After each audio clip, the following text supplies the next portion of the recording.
Well, hello, everybody. I'm Rick Dancer. Welcome to Get Real with Rick Dancer. We're happy to have you here. I think it's really important that you, the people of Oregon, know who the candidates are that are running for office.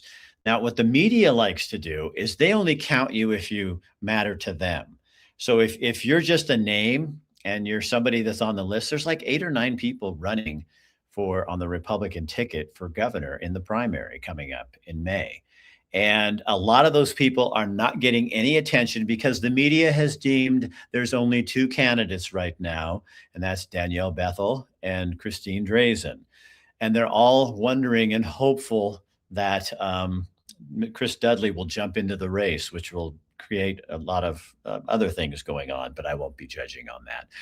But the problem is there's all these other people, and we've had a good percentage of them on the podcast because I think it's really important that you guys get to know who's out there and what's going on and what these people believe and why they're running. I mean, to put your reputation and your life on the line. I don't mean life as in you're going to die, but I mean, running for office is a huge thing, and it takes a lot of guts, and it takes, you don't get any love from your party and you don't get any money either. And we've made politics into you. It's not a spectator sport. It's somebody, you have to have money. You have to have dollars. And right now everybody's waiting for Dudley to see if he's going to jump in to find out who's going to get the money. And that's what's too bad. So we've got a guy who's running for governor tonight, Matthew Piatt. And we're going to find out who he is, what he's about. I'm going to show you. In fact, I'm going to stick it up there right now in the way to get to his website, and you can find out more information. But first, before we do all that, we got to get our sponsor in here. I want to thank Chris Dental, Dr. Michael Bratland. Hold on there. I found the press release I'm looking for. Dr. Bratland loves freedom of speech. He loves the people to be able to talk. He's a true patriot. He's an amazing guy. And if you're looking for a dentist and you want somebody, you want to do business with somebody who believes the same way you do, like that ICE agents are here doing a job that we believe they should be doing, little stuff like that, like the law matters, like authoritarian, tyrannical governments aren't really what we want right now. So he is the dentist that you need to check with. One other thing I wanted to bring up to you guys, Ed Deal, Representative Ed Deal here in Oregon, just put out a press release. It's called Attorney General Opinion Confirms Legislature in Oregon Cannot Repeal Referred Transportation Tax. So a 1935 Oregon Attorney General opinion confirms that once Oregonians have invoked their constitutional right to a referendum, the legislature has no authority to repeal the measure before voters have their say. So this goes back to, Tina Kotek and the Democrats and her minions all got together. They knew you didn't want this $4.3 billion tax. They knew that. And they pushed it through anyway because they figured you'll forget come election day. Well, then it kind of backfired. And so Tina Kotek, your governor, she dragged her feet for 30 days so that you would have less time to gather the needed signatures to get this on a referendum, to put it as a vote before the people. When you're asking them to pay $4.3 billion, you think that the public would have a say. But your governor and your Democrat lawmakers don't believe that. That's why they just tried to sneak it through. So anyway, your governor drags her heels. You guys then just shove it right in there. You know what? You gave it right up to the backside of them because you went out and not only did you have less time, but within 13 days, you had 150,000 signatures. You only needed 70,000. By the time it was over and you collected all your signatures, you amazing people in Oregon, Democrats, Republicans, non-affiliated voters, it wasn't a party thing. It was a shove this up your ass, Tina Kotek thing. And you gave 250,000, 250,000 of you signed. And now she wants, then she comes out a couple of weeks ago and says, oh, never mind. I want the legislature to rescind it. I don't want to do that. Well, you know why she's doing that? Well, because when you go to the voting booth, in November. I would assume that's when it's going to be on, but whenever it is, you're going to see on there Tina Kotek's name because she's running for governor. And you're going to see a bunch of Democrats who tried to shove this down your throat. And you're going to go, oh, wait a minute. Those are the people that gave me that I'm voting against this tax that they rescinded, but I'm still going to stick it to them. And now I'm going to go, no, no, no, no, no, no, no, no, no, to all those Democrats who told me they don't care what I think. They don't give a damn. What they want is what they want. Well, now guess what? You're going to tell them what you want. So that's what that all means. It means it will be on that ballot. And there's not a damn thing Tina Kotek or the Democrats can do. Oh, when this stuff works, it's awesome. When people use their voice, it's awesome. And that's why we invited Matthew Piatt. Matthew, nice to have you on. You're right there next to me on screen. He's a name on your list that is running for governor on the Republican side and can get absolutely no traction because none of the media is interested in talking to him because they've already made up their mind who the top two candidates are without even listening to people. Matthew, when I ran for Secretary of State, I would call up newspapers like Eugene Weekly, places like, there was another one. They would do their endorsement interviews and they'd never invite me. And then they'd endorse the other candidate. So I'd call them up and I'd say, how come you didn't even talk to me before you didn't give me an endorsement? They said, oh, because we already knew what we were going to do.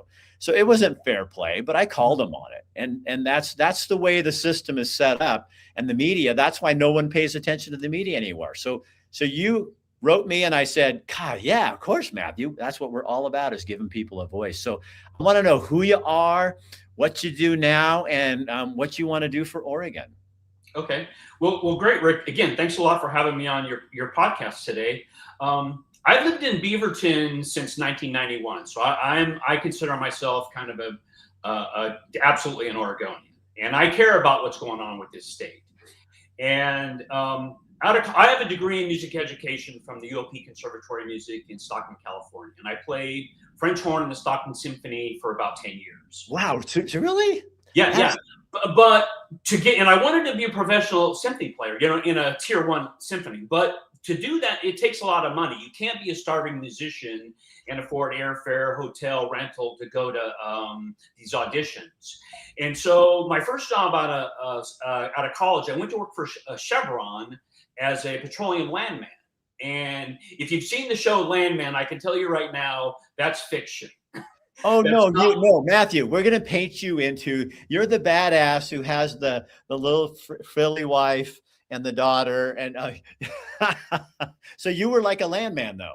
Right. And I did that for nearly 10 years. And my efforts generated, seriously, hundreds of millions of dollars of profit for the company. Not revenue, profit. And when you look at the folks, Tina Kotek and Christine Drazen, when you look at their work experience, neither of them have had a real job in their life. Both Tina Kotek worked for 2 public sector private charities.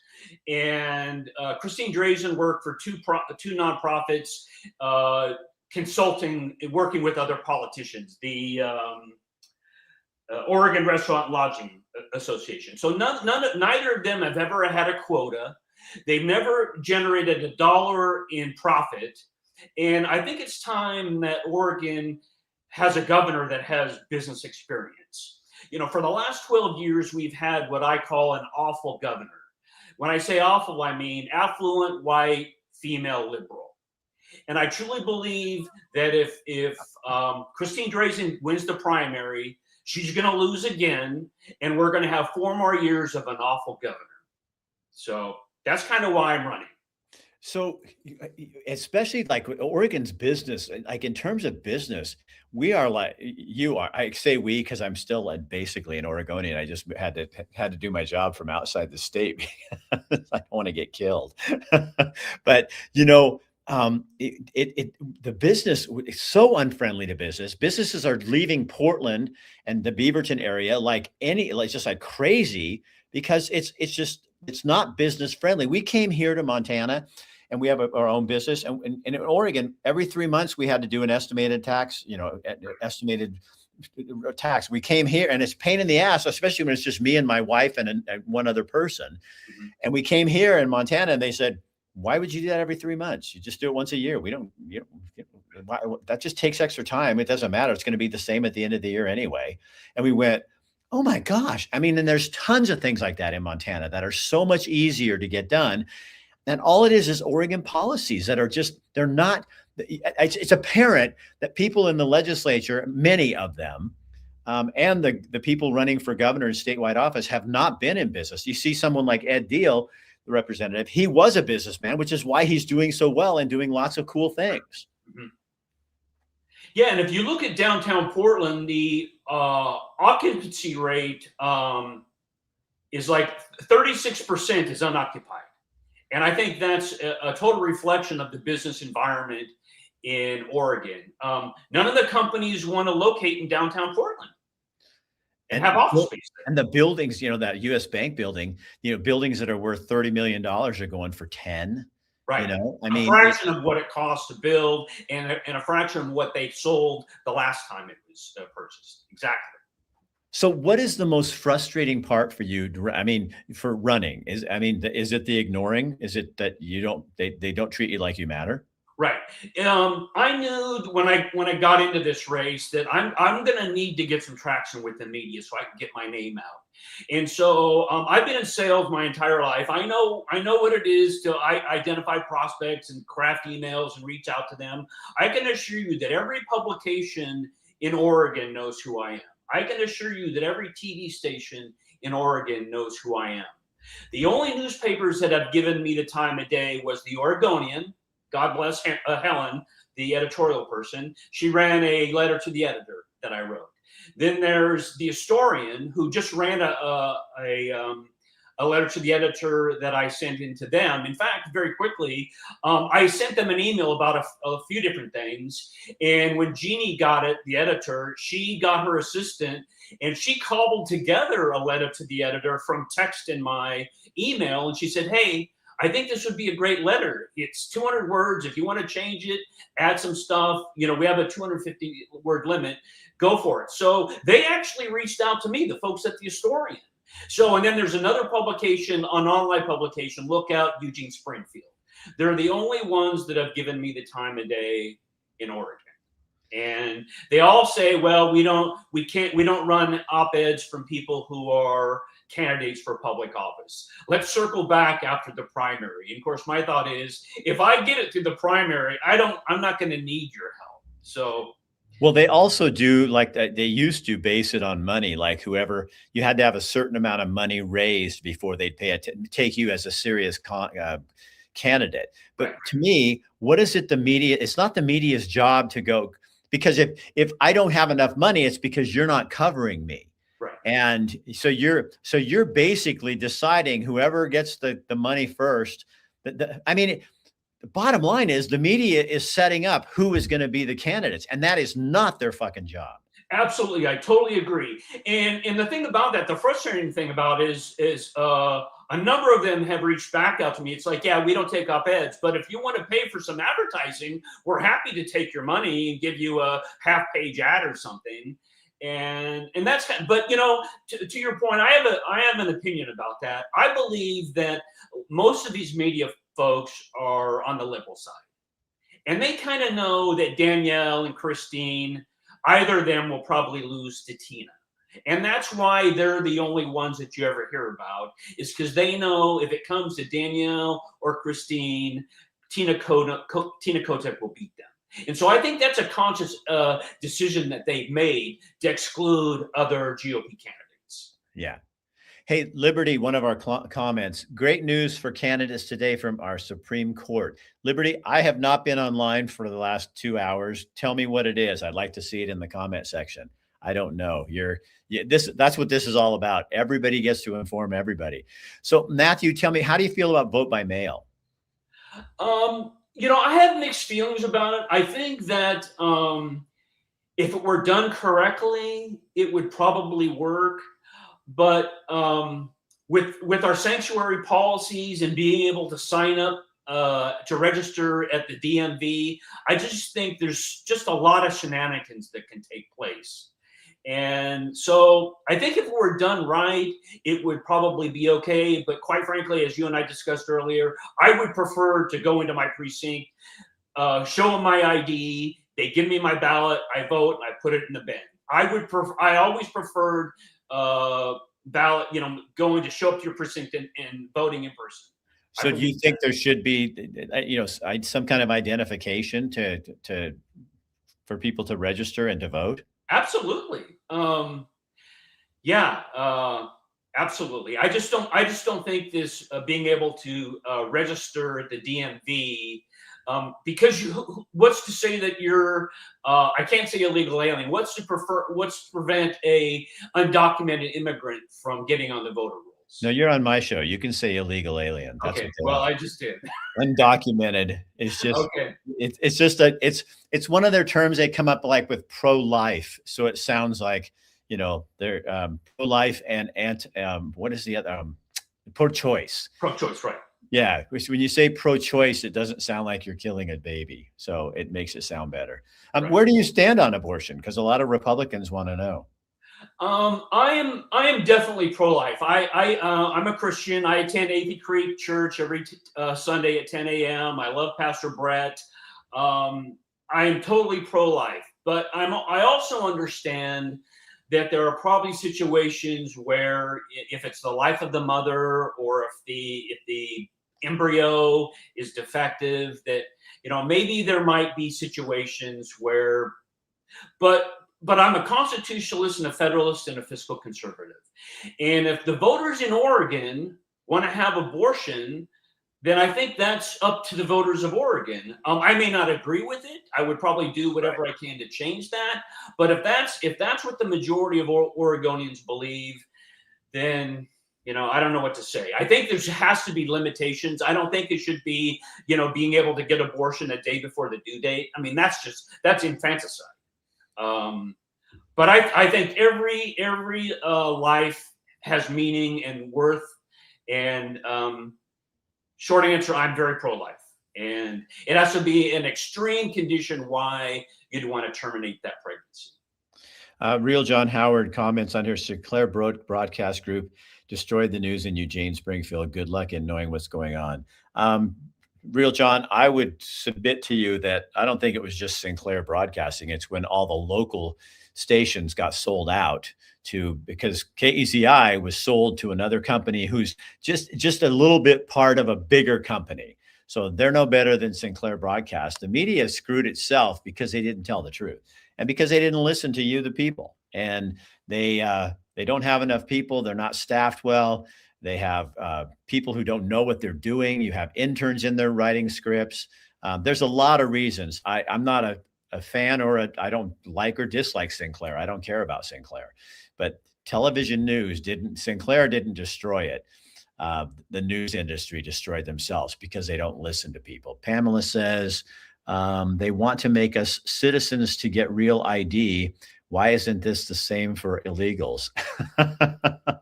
Oh, Pamela, there you go, asking questions that make so much sense, but come on.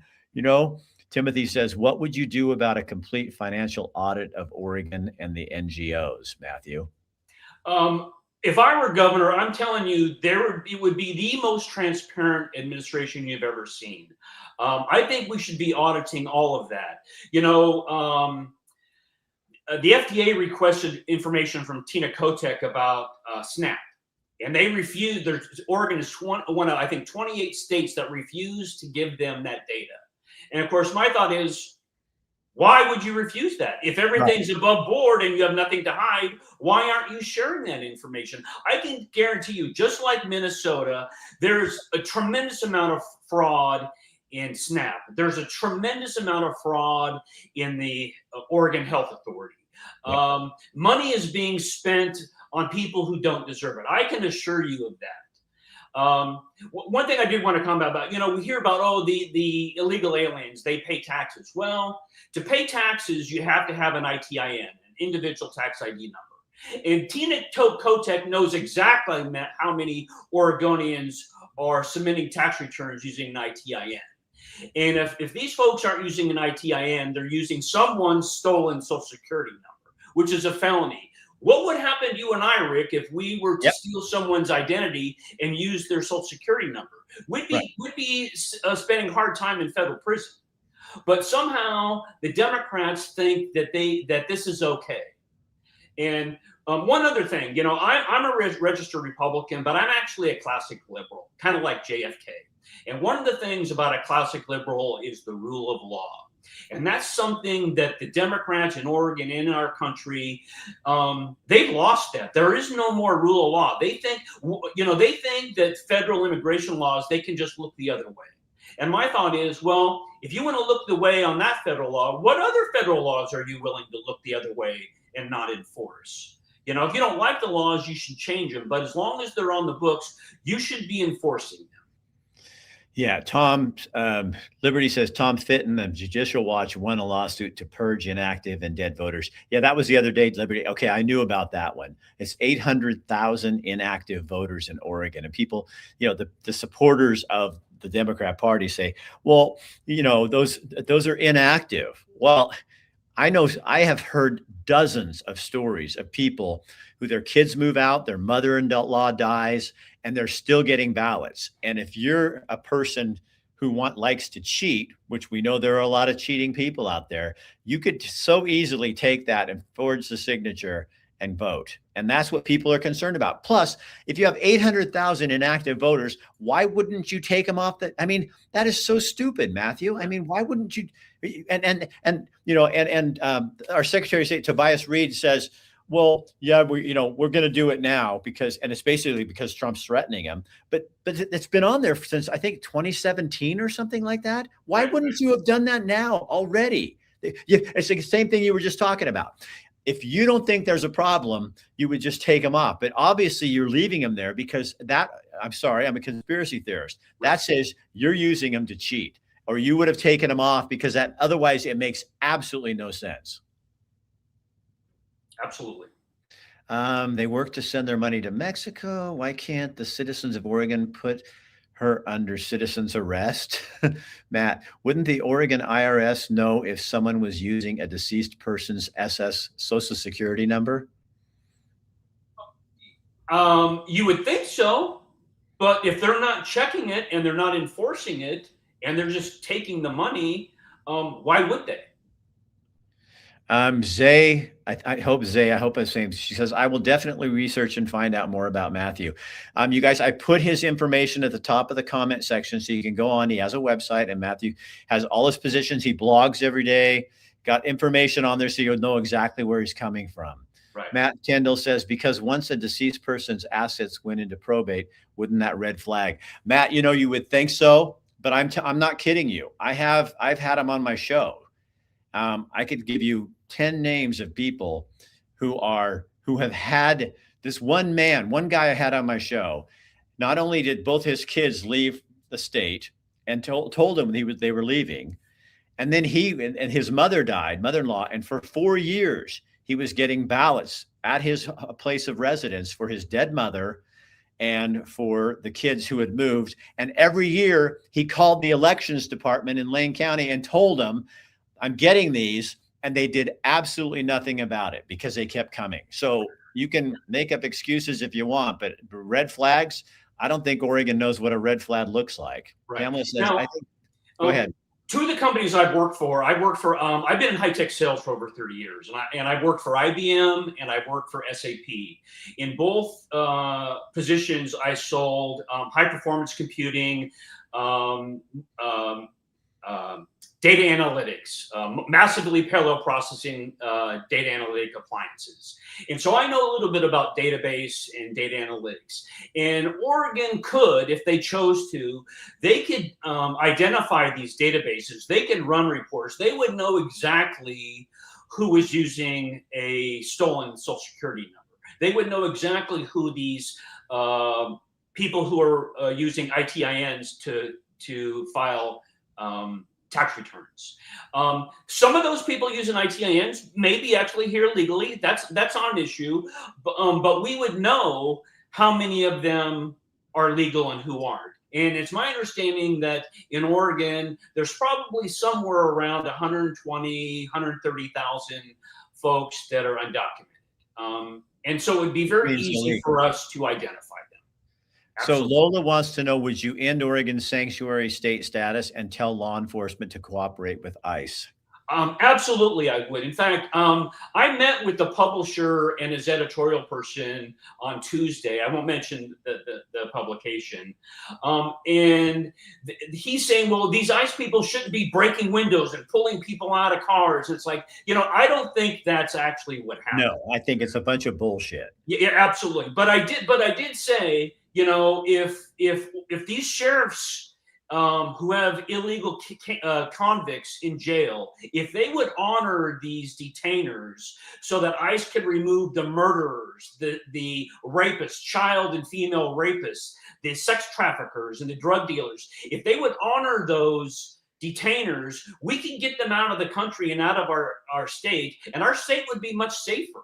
Yeah. But they refuse to do that. And so ICE, their job is to enforce federal law. So if the Oregon sheriffs, I think they would probably want to honor those detainers, but by state law they can't. And that's why I think it's Lane County is actually suing both DHS and the state of Oregon to get a federal judge to give them guidance. What do we do? Do we follow federal law or do we follow Oregon law? And I think once that decision comes in from a federal judge, I think these sheriffs will have a lot more leeway to say, yeah, let's just get rid of the worst out of our state. And then so you won't see these spectacles of ICE in our neighborhoods and pulling people out of traffic stops. I mean, that'll stop. I think that's all bullshit. I get this from people all the time. Oh, they're taking people who are here, who've been here, and they're fine, fine. They're not rapists and murderers. They're going after the hard people first. They don't have enough staff to go after every illegal person. And they've said publicly that they're targeting the people who are the hardened criminals. And all the ones we're hearing about are hardened criminals. The two that were shot in Portland the other day were both part of the gang. One's a pimp and the other is his prostitute. And then nobody says anything anymore about it. And here's the thing that pisses me off so much. They're trying to make this good lady, and only because her last name's good. I have nothing against her, except for she broke the law. But they're making her into the next George Floyd. And what about those little girls that were raped and killed and murdered by illegals that were here? Nobody talks about them. None of these people talk. They have no sympathy for victims. They're having sympathies for the perpetrators. What the fuck is that? Right. I mean, when you are sticking up for people who are bad people, who are criminals, you're sticking up for it, and they're not making any amends about it. But you don't say anything about, and what about all these ICE agents who are putting their lives on the line now, and you're destroying their lives? Nobody gives a shit about the guy that got hit and ends up in emergency because they say he had torso injuries, and this happened to him 6 months ago. They don't care. And all they care about is this woman who was clearly breaking the law.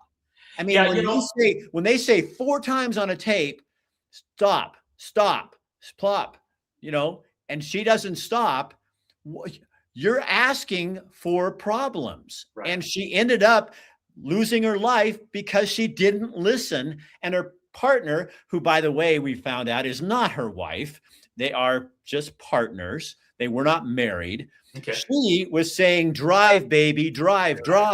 So she's encouraging the bad behavior. And then everybody sticks up for them and not for the ICE guy who got hit or anybody else who gets hit in the, it's absolutely, I mean, you can't write this shit. It's like a bad novel where you're going, the whole fucking world is crazy. Yeah. And they don't care. My dad was a Marine and he was a law enforcement officer for over 30 years. He retired from the California Highway Patrol. And I can tell you, just from my dad's stories I hear from my dad and the advice he gave us, if a law enforcement officer tells you to get out of the car, which in this case they did, if you don't follow their directions, nothing good is going to happen from that. Right. And aren't the Democrats the ones who always say no one? Liberty's giving me this little tease.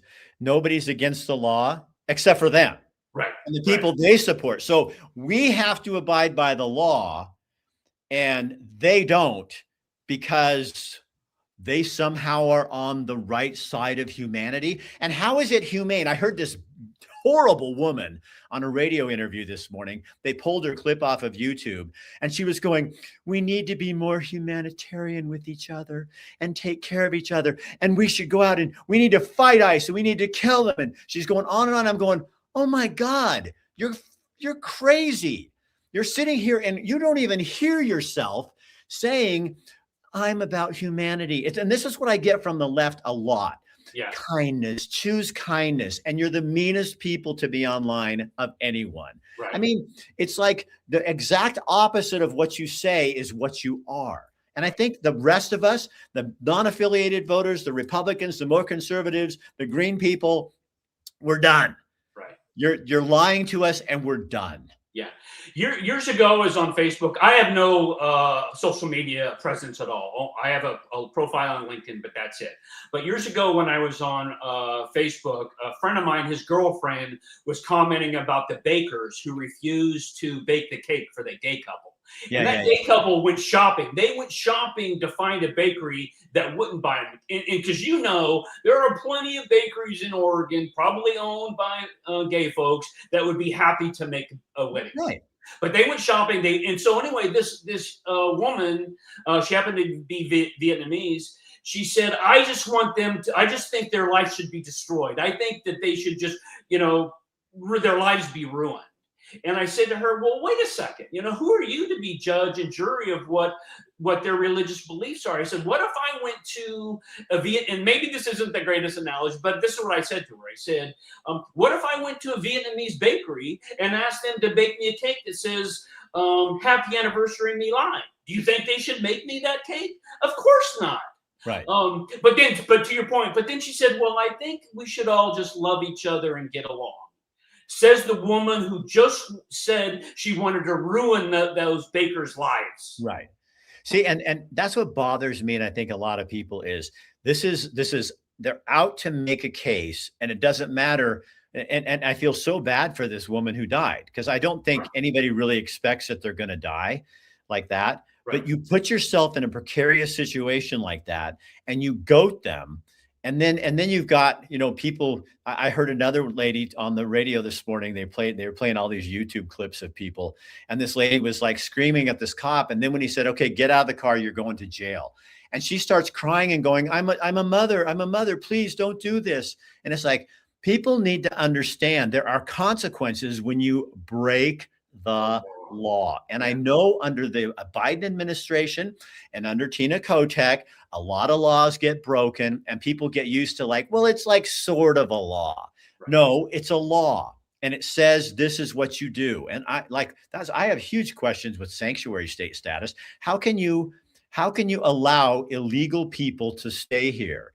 And I had a friend of mine said, well, if they've been here 20 years, I said, so if I was a bank robber and I was living in Oregon and I'd robbed a bank 20 years ago and they finally caught me, do you think they'd put me in jail? Hell yes. Of course. Because you still broke the law and you've been breaking it for 20 years. Right. I mean, that's why we have borders. So you would be very open to closing that down for Oregon. And absolutely, in a heartbeat. My dad, one of the things he impressed upon me and my four brothers is with total freedom comes total responsibility. And there are consequences for bad decisions. And going back to this good lady, she made some bad decisions. If she had just got out of the car when the officers asked her to, she would still be with us today. But she made some bad decisions, and unfortunately, she paid with her life. And it's unfortunate, but that stuff happens. Liberty's saying when Obama was in, the Democrats were honoring ICE officers, and Obama, thankfully, and I appreciate this about him, he deported more people than Trump's even done so far. And he wasn't going after just criminals. Right. He was deporting everyone. And none of the Democrats said shit about it. Right. And now it's like they're just, look what they're doing to Minnesota and stuff. Can you imagine? I mean, Oregon, we're still kind of a little naive, and we haven't got into that far. Now, during Black Lives Matters, those protests, Oregon was pretty bad. Well, yeah, when you remember when the federal courthouse was under siege and they were Yeah. pointing lasers and launching mortars at Well, the they were courthouse. injuring so that they blinded a police officer, Right. and nobody ever talks. And BLM riots killed more people. I mean, I think it was, I can't remember whether over a dozen or something, but it was far more than January 6th did anything. And yet January 6th was this, a takeover of the government, and what they did to the people of the country, destroying federal property, destroying state property. And then what happens? The framework of Black Lives Matter was ripping everyone off. So all these people that were buying into Black Lives Matter, it was just a big bunch of bullshit organization. And of course, where were the tears from the Democrats from the lady who got killed by the Capitol policeman? There was no tears for her. Right. No. It was all about putting little old ladies in jail and all this stuff. So Matthew, is the part of the reason you're doing this, are you fed up with what's going on? I mean, is that kind of what fuels you a little bit? I really am. And again, it goes back to the rule of law.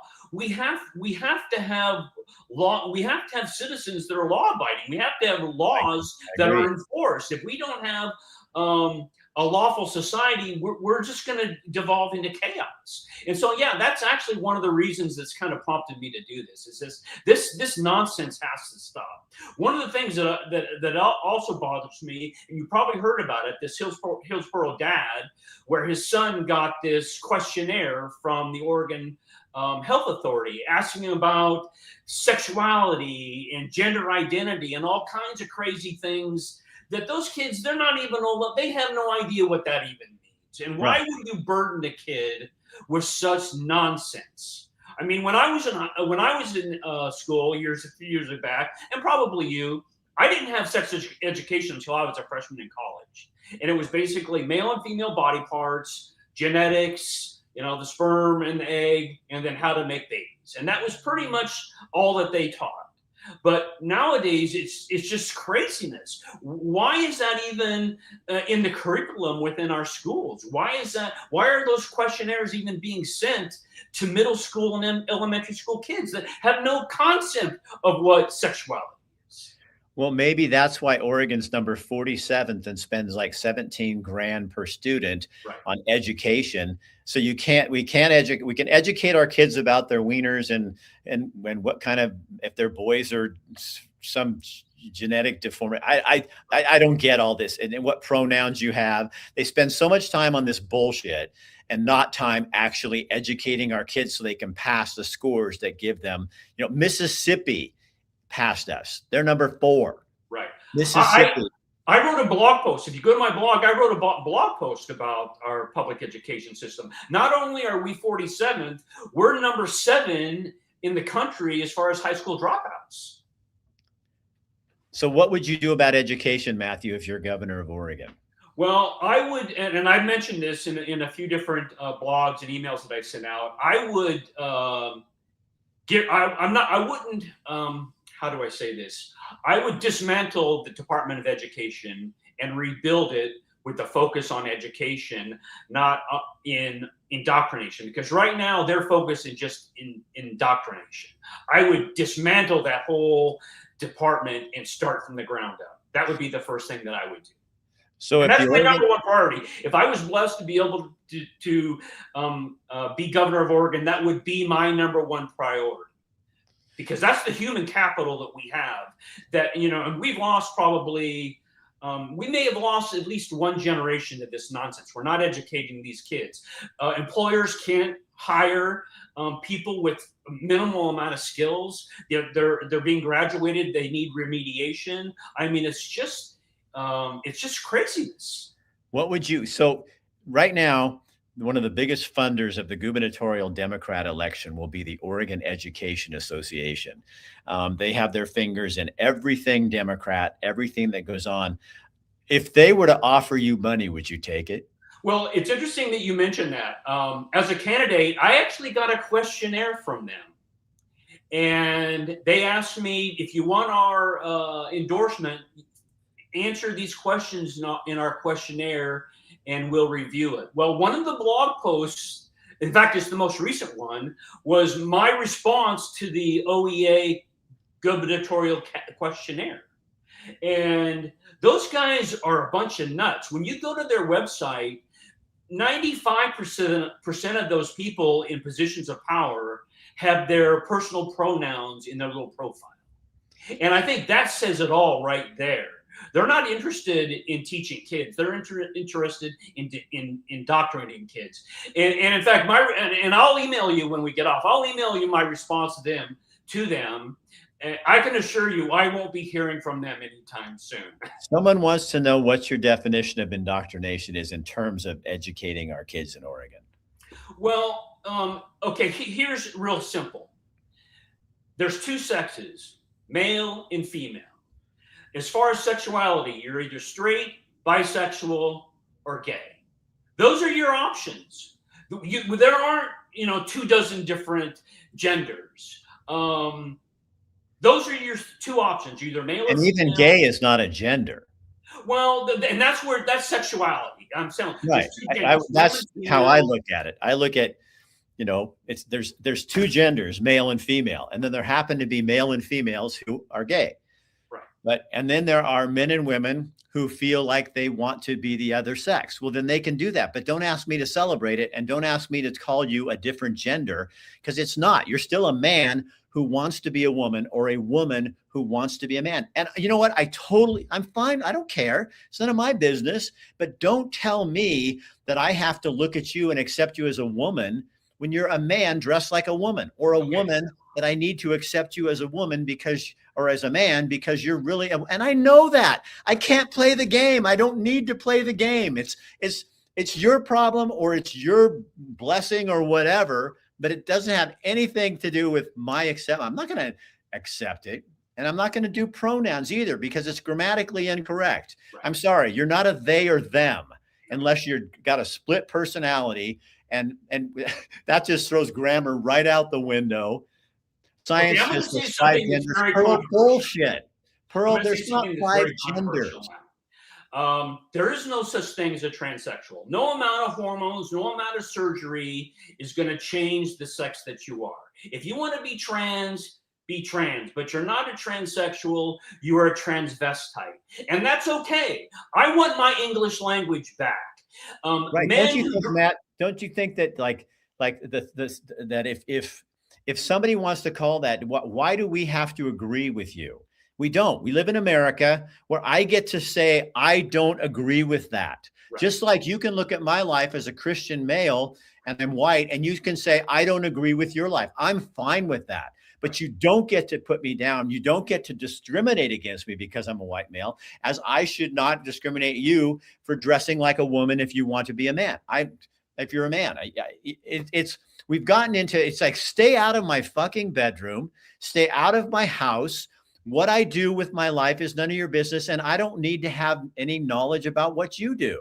Right. I mean, we've gotten this place where it's like, this is what you have to accept. No, I don't. And so many people are rejecting it and throwing it right back, and they're causing this. They're pushing so hard that you have to celebrate me. No, I don't have to celebrate you. And it doesn't mean I hate you, and it doesn't mean I even disagree with you. It's not my place, and I don't have to do anything.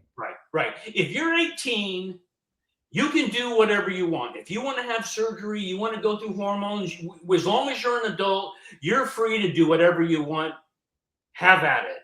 But I think transitioning these minors, that's Mengele-esque. That's stuff that happened in concentration camps by Dr. Mengele.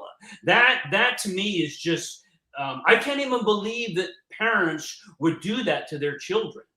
In fact, I think, and you may have heard about this, but I think that there should be laws that if children are transitioned, that they should be able to sue their doctors and their parents when they're 18 for liability. They should be able to sue that, to give these parents and these doctors, you better think twice about before you do that, because these kids may come back and sue you. And not only that, I think there should be legislation that says if you're going to be in the gender transition business, you need a liability policy for like $1 billion. Yeah. In Montana, what they did, that the Supreme Court ruled that they, that they could do the surgeries and all that stuff on kids. Well, then this group that I happen to be connected with, that I know, they went in. And so what they did is created some laws that made it so expensive for the doctors to get insurance to cover their ass if something went wrong with the insurance, that all the doctors stopped doing the transitional surgery. That's absolutely right. They should. Yeah, so you go around that, you do it legally, but you go in and you say, okay, so this is legal, but now we'll make it so hard for you to do this on kids under 18 because they can come back and sue your ass. And so now all these doctors, they shut down many clinics that were doing that in Montana. I thought that was their rules. Just like they're trying to destroy our Second Amendment rights by making it so expensive for people to sell guns. Measure 114, people having to get permits to own a gun and buy a gun, which is our Second Amendment right. Hey, have you seen this? By their rules, do the same thing to make it so expensive that no one will want to. Well, they blame a gun for killing people when it has to have a finger on the trigger pulling it. Right. So rather than hold people accountable and talk about the fact that we're putting our kids on SRSs and all this other stuff that's causing them to go nuts, they blame a gun, which they know is not going to do anything. Right. Have you seen this P28? Is that what it is?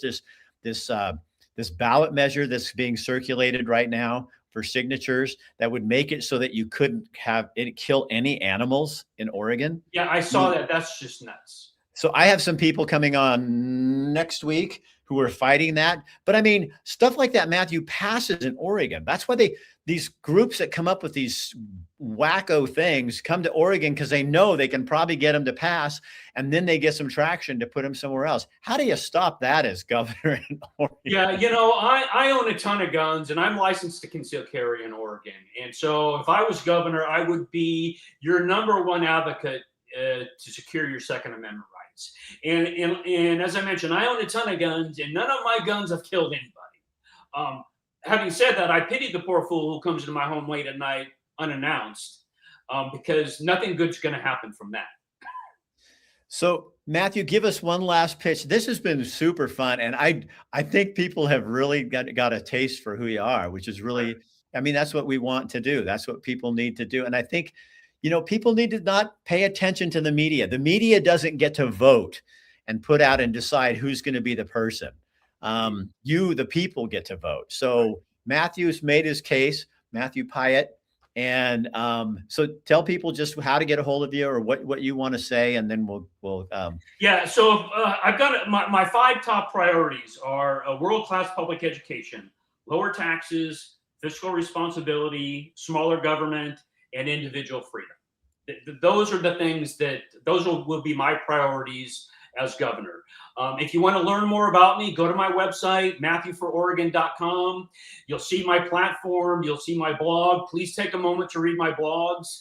I have a lot to say about Tina Kotek, Christine Drazen, state of Oregon public education. I wrote a damning blog about the Oregon Education Association in reference to their questionnaire. So please go to my website, read my blog. You'll find out a lot about me. And if you have any questions, go to the contact form, leave me your name, number, and email address, and I'll get back to you within 24 hours. That's awesome. Yeah, my dad worked for the OEA. When I went to an endorsement thing, I knew they weren't going to endorse me, but I just wanted to go. And one of them said, one of the questions was your dad Roy Dancer? Because he handled the first teacher strike in Oregon. Right. And I said, yeah. And they go, he was a legend. And I said, oh, okay. Well, thank you. And they said, how did he ever get a Republican for a son? And I said, just lucky, I guess. Matt, again. So, Matt, I'm sorry, different Matt. Matt Kendall, the blog, for any of you guys that want to get a hold of Matthew Piatt, up at the top in the comment section, at the very top, so it's going to be the bottom probably of your page, is his email and how you get a hold of him. And then everything will be right on there. You can go on his website and you can see everything. Right. Okay. Any other questions? Okay. No, I think we covered everything. Matthew, I hope you had as much fun as I did. That was I did. I did. that was you did great, and I think I get a real taste for who you are and what and you're not like a far right wing nut job. Like I think everybody wants to paint everybody into. You sound more like a libertarian with a little of Republican on the side. Yeah, very quickly, my goal is, if the majority of Oregonians want to pay less in taxes, I think I've got that covered. If the majority of Oregonians want the nonsense out of our public schools, I can help you with that. I think I could win against Tina Kotek. The problem in the Oregon GOP is winning the primary. And folks who win the primaries tend not to win the general. And so that's kind of the battle ahead of me. And I'm going to do everything I can to beat Christine Drazen and give Tina Kotek a run for her life. All right. Michael Piatt, we appreciate you. Number one, that you're, an Oregonian and you're running, you're putting your life, you're putting your balls on a platter and letting someone smack them. Absolutely. Absolutely. But we appreciate that because that's a great way to show that you care about a state. And if and when this doesn't happen, keep doing what you're doing. I mean, you got your smart guy, you got a good voice, you got smart ideas. Everybody's got a shot. You know what I mean? Thanks for having me, Rick. Get the media out of the way. Yes. All right. See you, Michael. Okay. Thank you. Or Matthew. I'm sorry. It's okay. I'm looking at Michael's comment and thinking you. All right, you guys. So Matthew Piatt, look him up. I know, Matt, you said there's not much on there. He has his own blog, so you can kind of find out what he's thinking. And a lot of times, I mean, I find people like that. I'll go in and start reading their blog and then just subscribe. And then you'll start seeing stuff every day. And it encourages people. That's what I try to do, is give people a different point of view. It's not everybody's cup of tea. I mean, I'm not going to get a bunch of Democrat people on there loving me, but I've learned that the hard way. You got to be pretty special for Eugene Weekly to call you one of the biggest dicks of the year. I don't know if they realize what a compliment that is. I'm so shallow. So that's it for this week. Next week, I'm working on something for Monday, and I don't know if I have it yet. I'm on the wrong week. Hold on. I want to give you a lineup. You guys, also, would you share this on your page so other people see about Matthew and who he is? On Tuesday, we do have that P28 story. Amy Patrick is coming on, and also Adam from Mazama Sporting Goods to talk about that. What this law, you guys, this is absolutely insane. And then Daniel Bethel is going to be on Thursday next week, so a week from tonight. And then I think I have the other days filled out too. It's just sometimes it just takes a while to get stuff going. So anyway, that's what's going on. Stay in contact with my blog every day. That will show you, what I'm doing. I write something almost every single day because I love to write. And so I'm writing things on there. I also have I'm looking for it, so that's why I'm kind of stalling here a little bit. I also have a new page that we're doing, and it's a little website that's just it's kind of a pay thing. You pay $12 a month and you get different content and other things. I'm just putting that up there right now. You don't have to do it. It's not like I'm living off that. It just supports what we're doing here and with Dancer Media Services. All right. So that's what I got for you. Stay tuned to us on our social media channels. And you can always subscribe to YouTube. It'll cue you every time I do a live show. It'll cue you or put something new on there. Otherwise, we're on Facebook, Instagram, all that stuff. All right. Have a good weekend. And give people like Matthew some love, man. I mean, they're going out and doing this. It's not like he can make more money doing regular business. It's not like you get rich being the governor of Oregon. Trust me. Did you know that the chief of staff for the governor makes more than the governor? Isn't that weird? That's what it is. I'm